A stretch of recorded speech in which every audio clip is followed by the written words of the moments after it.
মা টুনি, ঘরে তো দেখছি চাল ডাল কিছুই নেই। তোকে কালকে এত করে বললাম চাল নিয়ে আসতে, কিন্তু তুই তো আমার কোনো কথাই শুনলি না, খালি হাতেই বাড়ি ফিরে এলি। মা, আমি চাল নিয়ে আসবো কি দিয়ে? আমার কাছে যে কোনো টাকা নেই, তাই তো কালকে চাল নিয়ে আসতে পারিনি। আজ কাজ শেষ করে ফেরার সময় চাল নিয়ে আসবো। তাহলে যে এতক্ষণ আমাদের না খেয়েই থাকতে হবে। মা, তুমি সুখী দিদির ঘর থেকে একটু খাবার ধার করে নিয়ে এসে আজকের দিনটা কাটিয়ে দাও, বাকিটা আমি দেখে নিব। একথা বলে টুনি কাজে চলে যায় আর মিনু টুনটুনি যায় সখী পায়রার ঘরে খাবার খুঁজতে। মিনু মাসি, তুমি আমার ঘরে কি মনে করে? মারে, ঘরের খাবার শেষ হয়ে গেছে, তাই তোর কাছে এলাম একটু খাবার ধার নিতে। তোর ঘরে কি কোনো খাবার হবে? ও আচ্ছা, এই ব্যাপার। তুমি কোনো চিন্তা করো না, আমি তোমাকে খাবার দিচ্ছি। এরপর সুখী পায়রা মিনু টুনটুনিকে কিছু খাবার দেয়। খাবার নিয়ে মিনু টুনটুনি ঘরে ফিরে আসে আর এভাবেই বিকেল হয়ে আসে। আর টুনি কাজ করে কিছু বাজার নিয়ে বাড়িতে যায়। মা, তুমি বাড়িতে এসেছো? আমি সে কখন থেকে তোমার জন্য অপেক্ষা করছি। হ্যাঁ রে মা, আমি এসেছি। কাজ শেষ করতে করতে অনেকটা দেরি হয়ে গেছে, তার উপর আবার বাজারে গিয়েছিলাম, তাই তো বাড়িতে ফিরতে একটু দেরি হয়ে গেল। ঠিক আছে রে মা, তুই বাজারের ব্যাগটা আমাকে দে, আর তুই গিয়ে হাত মুখ ধুয়ে আয়। আমি তোকে খাবার খেতে দিচ্ছি, তোকে দিদি ভাইয়ের সাথে এখন গল্প করতে হবে না। আচ্ছা ঠিক আছে মা, হাত মুখ ধুয়ে আসছি আমি। এরপর টুনি হাত মুখ ধুয়ে এসে খাবার খেতে বসে আর এভাবেই সেই দিন কেটে যায়।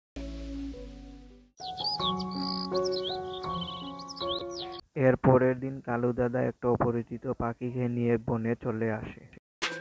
কালু দাদা, তুমি সাথে করে কাকে নিয়ে এসেছো?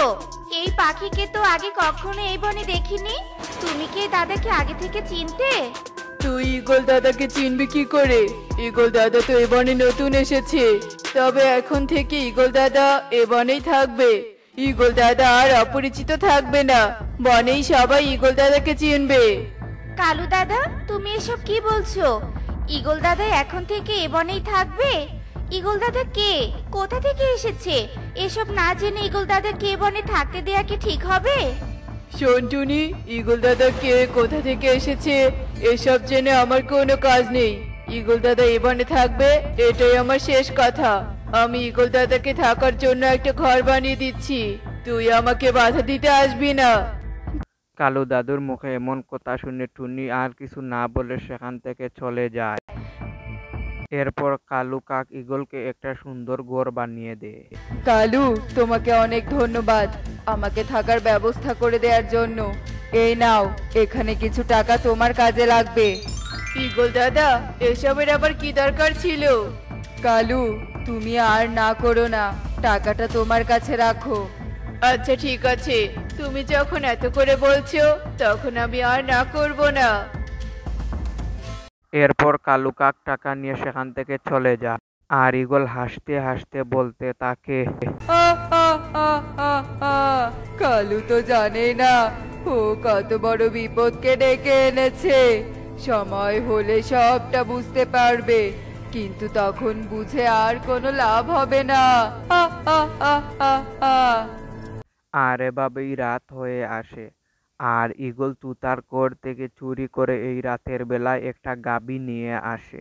তুতা একদমই টের পায় না। সকালবেলা তুতা ঘুম থেকে উঠে গোয়াল ঘরে দেখে সেখানে তার গাভী নেই। তারপর সে বলতে থাকে, এ কি, গোয়াল ঘরে গাভী নেই কেন? গাভীটা আবার সকাল সকাল কোথায় গেল? আমি তো গাভীটাকে বেঁধে রেখেছিলাম। গাভী তো একা একা কোথাও যেতে পারবে না, তবে কি রাতে চোর এসে গাভীটাকে চুরি করে নিয়ে গেছে? হায় হায় রে, আমার এ কি সর্বনাশ হলো! এখন আমি গাভীটাকে কোথায় খুঁজবো? কি হয়েছে তোতা দাদা? তুমি সকাল সকাল এভাবে কাঁদছো কেন? টুনি বোন, আমার যে অনেক বড় সর্বনাশ হয়ে গেছে। আমি আমার গাভীটাকে কোথাও খুঁজে পাচ্ছি না। সে কি কথা? গাভীকে খুঁজে পাচ্ছ না মানে? গাভী আবার কোথায় যাবে? ভালো করে খুঁজে দেখো, আশেপাশে কোথাও গেছে হয়তো। ঠিক আছে টুনি, আমি আশেপাশে খুঁজে দেখছি।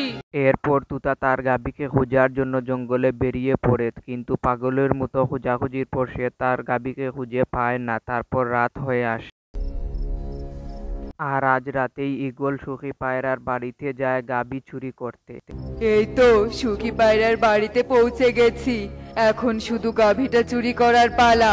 তাড়াতাড়ি গাভীটা চুরি করে এখান থেকে কেটে পড়তে হবে।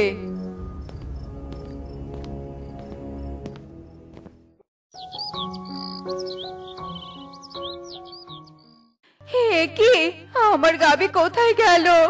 তোতা দাদার মতো চোর এসে আমার গাভীটাও চুরি করে নিয়ে গেল না তো? না, এ হতে পারে না, আমার গাভী। সুখী পায়রা তার গাভীকে না পেয়ে অনেক কান্না করে, আর তার কান্নার আওয়াজ শুনে বনের অনেক পাখি তার বাড়িতে চলে আসে। সুখী দিদি, কি হয়েছে? তুমি কাঁদছো কেন? টনি, আজ রাতে আমার গাভীটাও চুরি হয়ে গেছে। কিন্তু এ বনে কে আছে যে এমনটা করছে? আমি তো কিছুই বুঝতে পারছি না। প্রতি রাতে কোনো না কোনো পাখির ঘর থেকে গাভী চুরি হয়ে যাচ্ছে। না না, এর একটা ব্যবস্থা করতেই হবে দেখছি, না হলে চোরের অত্যাচার আরো বেড়ে যাবে।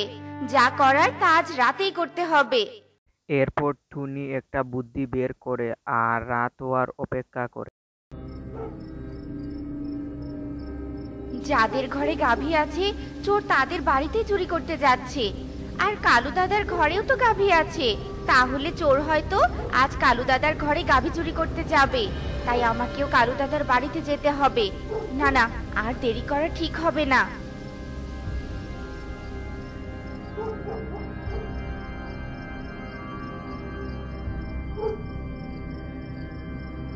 আমি কালু দাদার বাড়ির চারপাশে লাল রং ছিটিয়ে দিয়েছি। এবার আসল চোর ধরা পড়বে।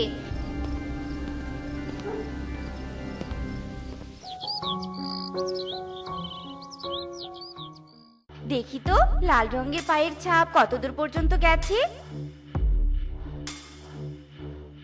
আরে আরে, এ তো ঈগল দাদার বাড়ি পর্যন্ত পায়ের ছাপ এসেছে। তার মানে ঈগল দাদাই গাভীর চোর। একথা বলে টুনি বনের সব পাখিকে ডাকতে লাগে, আর সব পাখি তার ডাক শুনে ঈগলের বাড়িতে চলে আসে। কি হয়েছে টুনি, তুই সকাল সকাল এভাবে সবাইকে ডাকছিস কেন? কারণ গাভী চোর ধরা পড়েছে। গাভী চোর আর কেউ নয়, গাভী চোর হচ্ছে ঈগল দাদা। কি বলছিস? ঈগল দাদা গাভী চোর? হ্যাঁ, আমি সত্যি বলছি। আমি চোরকে ধরার জন্য কালু দাদার বাড়ির সামনে লাল রং ছিটিয়ে দিয়েছিলাম, যাতে লাল রঙের পায়ের ছাপ দেখে আমি চোরকে ধরতে পারি। আর দেখো দেখো, লাল রঙের পায়ের ছাপ ঈগল দাদার বাড়ি পর্যন্ত এসেছে। হ্যাঁ, তুই ঠিক বলেছিস টুনি, ঈগল দাদাই আসল চোর। আমার গাভীটাও কাল রাতে চুরি হয়ে গেছে।